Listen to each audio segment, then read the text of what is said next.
They accused me of crimes I never committed. My own best friend was behind it. Everyone believed her. No one believed me. But they didn't know. I was already planning their downfall. The first time I realized something was wrong, it wasn't loud. There was no dramatic confrontation, no shouting, no shattered glass. Just silence, the kind that lingers too long and says too much. It started in my office. The air smelled faintly of burnt coffee and printer ink, a scent I had grown used to over the years. The hum of computers filled the background as I scrolled through emails, half-focused, half-exhausted. Outside the glass walls, my coworkers moved like shadows, familiar faces, predictable routines. Everything looked normal, except it wasn't. "Did you hear?" A voice whispered from behind the cubicle wall. I froze. Another voice responded, lower this time. "She doesn't know yet, but she will." My fingers paused over the keyboard. They were talking about me. I didn't move, didn't breathe, just listened. "Honestly, I almost feel bad," the first voice said. "But she should have seen it coming." A quiet laugh followed. Not loud, not cruel, but sharp enough to cut. My chest tightened. See what coming? Before I could gather the courage to stand up, footsteps approached.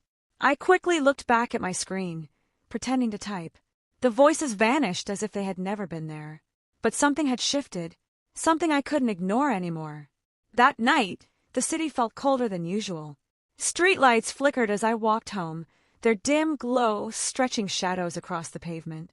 The distant sound of traffic mixed with the occasional bark of a stray dog. Everything felt off, like the world was holding its breath. I reached my apartment, the familiar creak of the door greeting me as I stepped inside. The faint scent of vanilla from an old candle still lingered in the air. It used to comfort me.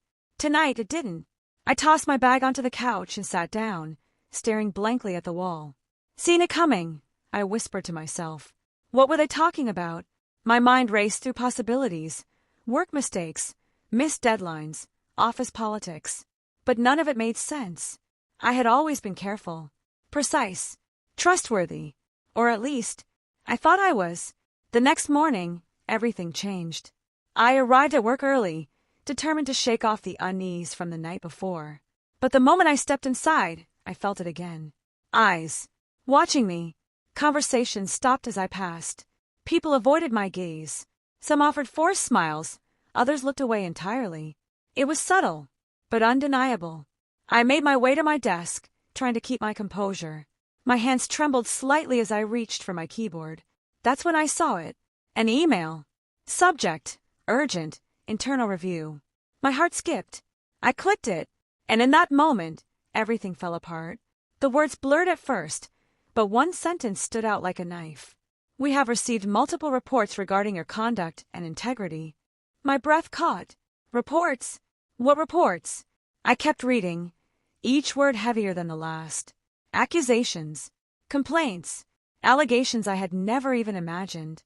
It wasn't just one thing. It was everything. Fraud, manipulation, breach of trust. My stomach dropped.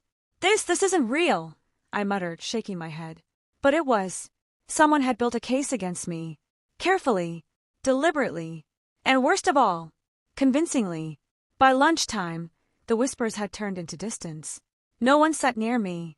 No one spoke to me unless necessary. Even my manager avoided eye contact. I felt invisible and exposed at the same time. Finally, I couldn't take it anymore. I stood up and walked straight to my manager's office. He looked up as I entered, his expression unreadable. "We need to talk," I said, my voice steadier than I felt. He sighed, leaning back in his chair. "I was hoping you'd come." That wasn't a good sign. "Tell me what's going on," I demanded. He hesitated, then said the words that would change everything. "You've been reported by multiple people, including someone you trust." The room felt smaller. "Who?" I asked, barely above a whisper. He didn't answer immediately, but when he did, it shattered whatever sense of security I had left. "Emma, my best friend." The name echoed in my head long after I left the office. Emma? No, that didn't make sense. Emma was the one who stayed late with me during deadlines. The one who brought me coffee when I forgot to eat. The one who knew everything about me, my fears, my dreams, my past. She wouldn't do this. She couldn't. Right. That evening, I stood outside her apartment. The hallway smelled faintly of fresh paint and something metallic. My heart pounded as I raised my hand to knock. For a moment, I hesitated, because deep down, I already knew. If Emma was behind this, then this wasn't just a misunderstanding. It was a betrayal, and I had no idea how deep it went. My knuckles barely touched the door before it opened. Emma stood there, like she had been waiting. For a moment, everything looked the same. Her soft sweater, the faint lavender scent she always wore, the warm lighting behind her that made everything feel safe. But her eyes weren't the same. "Hey," she said, her voice calm. Too calm. I swallowed. "We need to talk." She stepped aside without a word, letting me in. Her apartment was spotless, almost unnaturally so. The cushions were perfectly aligned, the kitchen counters gleamed, and not a single dish sat in the sink. It didn't feel lived in. It felt staged, like a scene, like she was preparing for something. Or someone. "Sit," she said, motioning toward the couch. I didn't. "Why did you do it?" I asked instead, my voice trembling despite my effort to stay composed. Emma tilted her head slightly, pretending not to understand. "Do what?" A sharp laugh escaped me. "Don't do that. Don't pretend. I know about the reports." For a split second, just a second, something flickered across her face. Guilt. No. Something colder. Then it was gone. "Oh," she said quietly, walking past me. "So you found out." "Found out?" My chest tightened. "Emma, they're accusing me of things I didn't do. Fraud. Manipulation. Where is this coming from?" She picked up a glass from the counter, slowly pouring herself water. Her movements were controlled, deliberate. "You really don't see it, do you?" she murmured. "See what?" She turned to face me, her expression unreadable. How easy it was. The words hit harder than I expected. "What are you talking about?" Emma took a sip of water, then set the glass down with a soft clink. "I spent years watching you," she said, "learning you, understanding how you think, how you work, how people trust you so easily." A chill ran down my spine. "You're my best friend," I said, my voice breaking. "Of course you know me." Her lips curved into a faint smile. "Exactly." The room felt suffocating. You set me up," I whispered. Emma didn't deny it. Instead, she walked closer, her gaze steady, almost curious, as if she were studying my reaction. "It wasn't hard," she continued. "A few emails here, a few altered documents there. People believe what they expect to believe." My hands clenched into fists. "Why?" I demanded. "Why would you do this to me?" For the first time, her expression cracked. Not with regret, with something darker. "Because I was tired." I blinked. "Tired of what?" "Of standing behind you," she snapped, her voice rising slightly. "Of watching you get everything without even trying. The promotions, the praise, the trust, it was always you." "That's not true." "It is." She cut me off. "And you know it." Silence fell between us, heavy and suffocating. I searched her face, looking for the friend I knew. But she wasn't there anymore. Maybe she never was. "You could have talked to me," I said softly. "We could have figured something out." Emma let out a bitter laugh. "Talk," she repeated. "And say what?" "Hey, I'm jealous of you. Can you stop being better than me?" "That's not what this is." "No," she said, her voice dropping again, colder now. "This is me finally taking what I deserve." My heart pounded. "By destroying me?" She didn't answer. And somehow that was worse. I stepped back, shaking my head. "You think this will make you happy?" I asked. Emma's gaze didn't waver. "I think it already has." The words landed like a slap. For a moment I couldn't breathe. Couldn't think. Everything I believed about her, about us, shattered into pieces. But then something changed.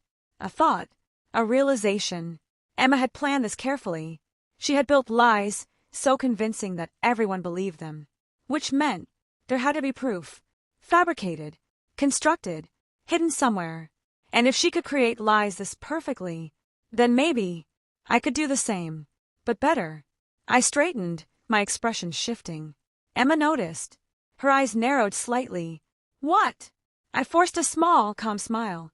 "Nothing," I said quietly, but inside, something had awakened. If she wanted to play this game, then she had just made a mistake.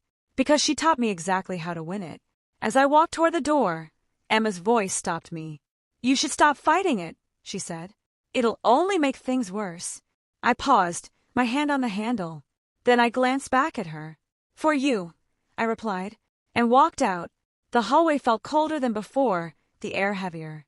But this time, I wasn't confused. I wasn't scared. I was focused. Because now I knew the truth. And more importantly, I knew my enemy. That night I didn't cry. I didn't panic. I didn't fall apart. Instead, I opened my laptop and began digging. Every email, every file, every interaction. If Emma had built a lie, then somewhere in the cracks, the truth still existed. And I was going to find it, because she thought she had destroyed me. She thought I was already finished.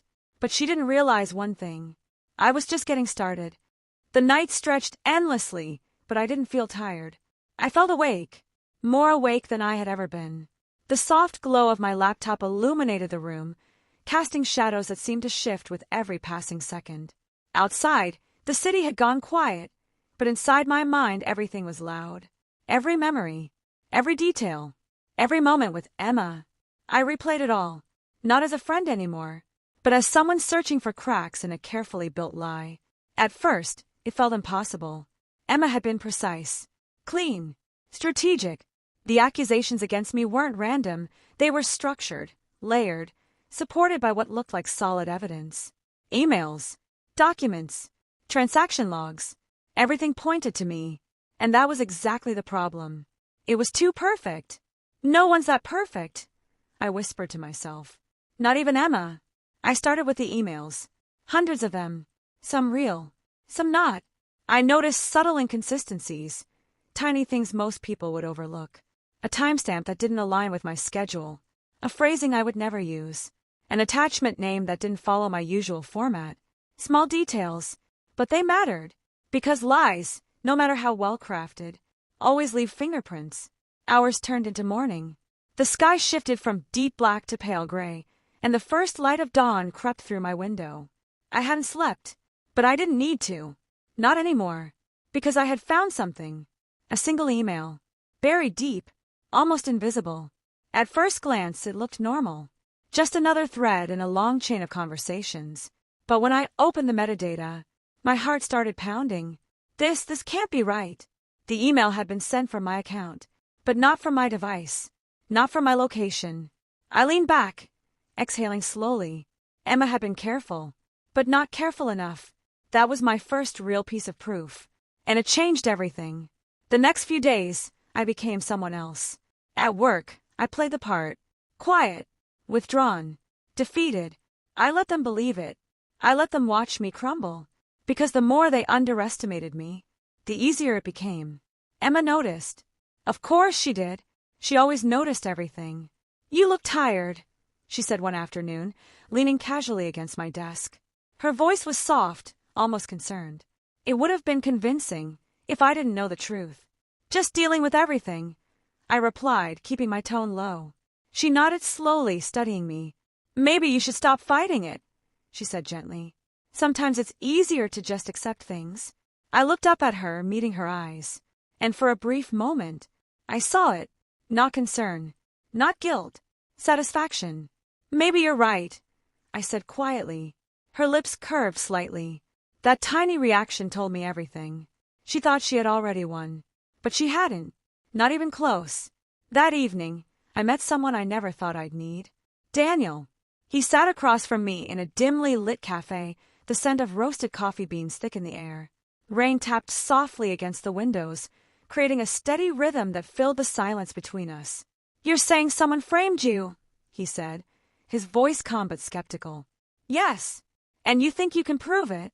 I slid my laptop toward him, opening the files I had collected. "I know I can." Daniel studied the screen carefully, his expression shifting as he scrolled. Minutes passed.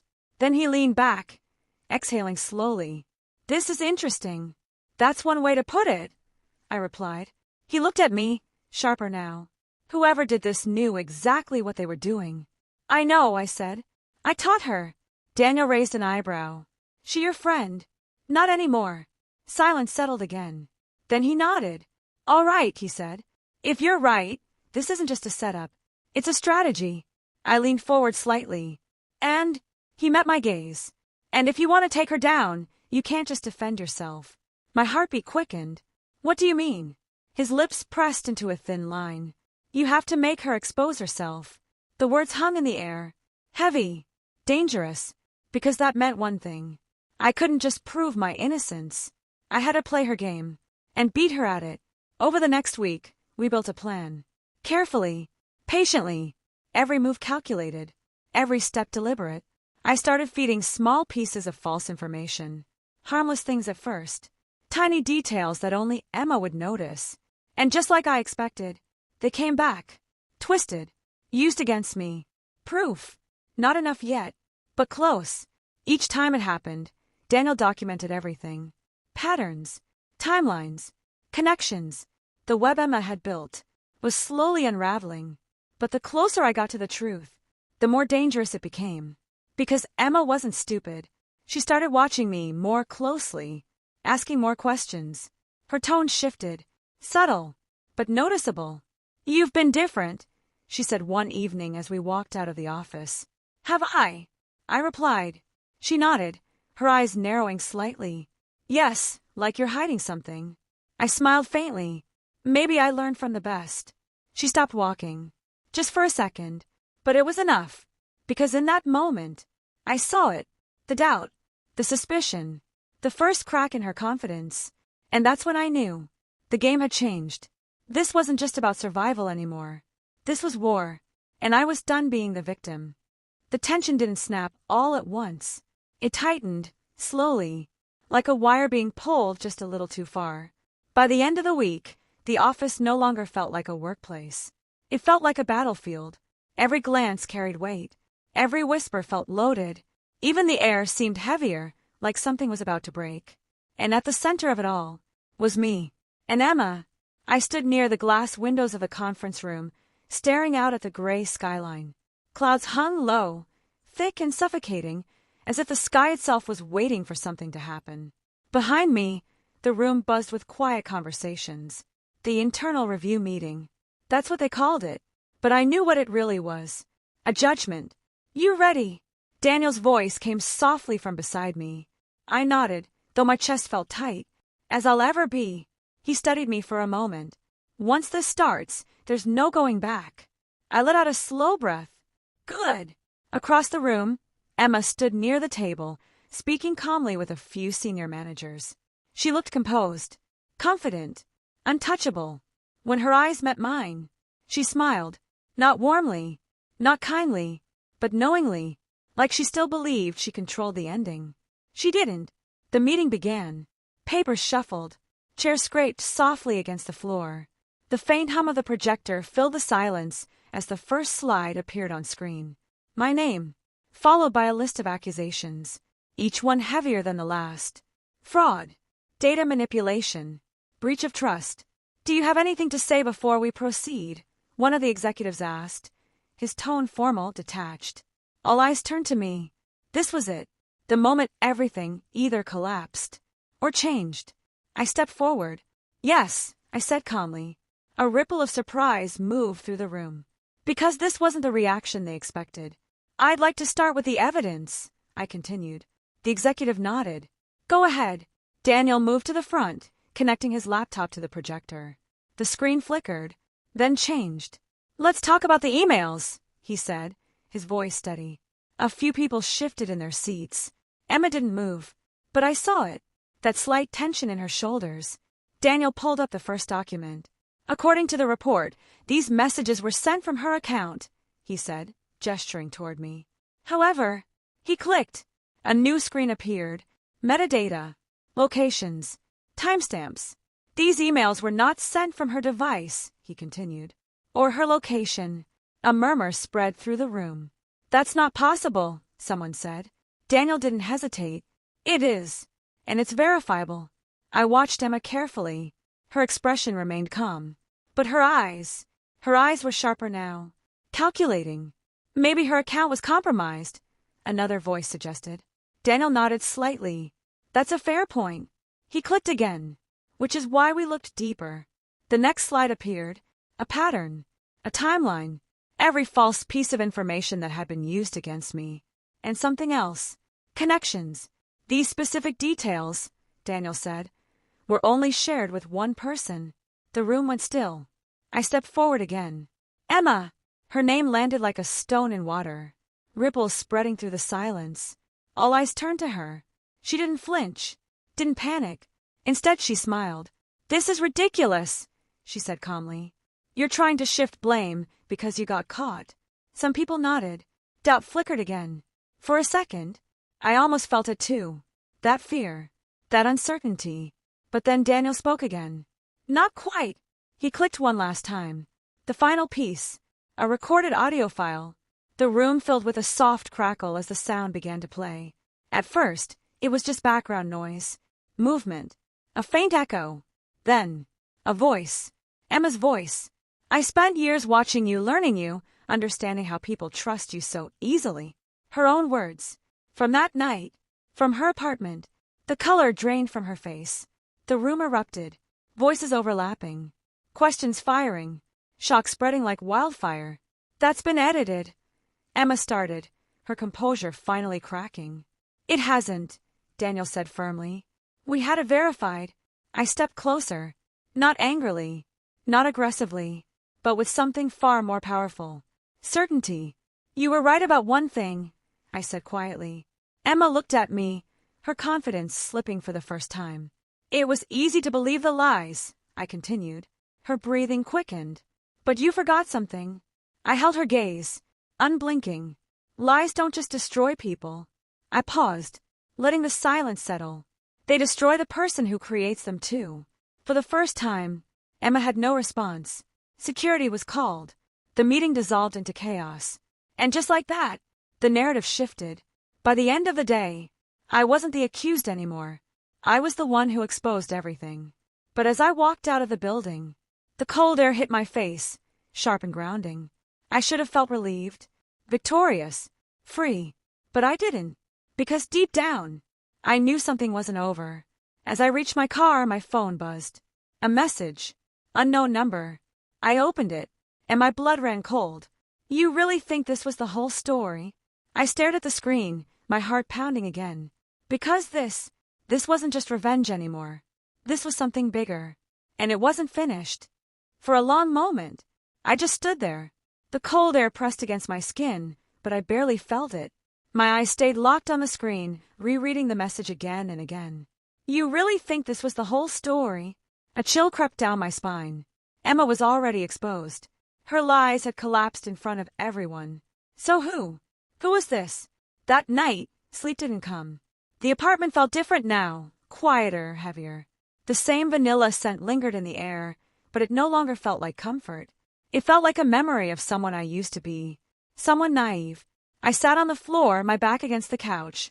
Laptop open, phone beside me. Thinking. Replaying everything. Every detail. Every step. Every moment Emma had planned. And every moment I had countered. "You really think this was the whole story?" The words echoed again. And then, it clicked. Emma wasn't the beginning. She was the middle. The realization hit slowly, then all at once. Emma had access, skill, patience. But some of the things she used, they were too advanced, too precise, too perfect. She didn't build this alone. The next morning, I went back. Not to my desk, not to my team, to the archives. The building's lower level smelled of dust and old paper, a forgotten place where outdated records and digital backups were stored. The lights flickered faintly as I walked between rows of metal cabinets and humming servers. This was where the past lived. And sometimes, where the truth hid, I searched for one thing. Access logs. Hours passed. Files opened. Closed. Compared. Cross-checked. And then, there it was. A second access point. Hidden behind layers of normal activity. Subtle. Careful. But now that I knew what to look for. Obvious. Someone else had been inside my account. Not just Emma. Someone higher. Someone smarter. My breath slowed as I stared at the name on the screen. A name no one would suspect. A name no one would question. Daniel. For a moment, I didn't react. Didn't move. Didn't even breathe. No, I whispered. But the data didn't lie. Every key moment, every critical breach, every major manipulation, Daniel had been there. And suddenly, everything made sense. The way he understood the system so quickly, the way he guided the investigation, the way he always knew where to look. He wasn't helping me find the truth. He was controlling how much of it I saw. I closed my laptop slowly, my hands steady despite the storm building inside me. Emma was jealous, emotional, driven by resentment. But Daniel was something else entirely. Calculated, patient, dangerous, and worst of all, still free.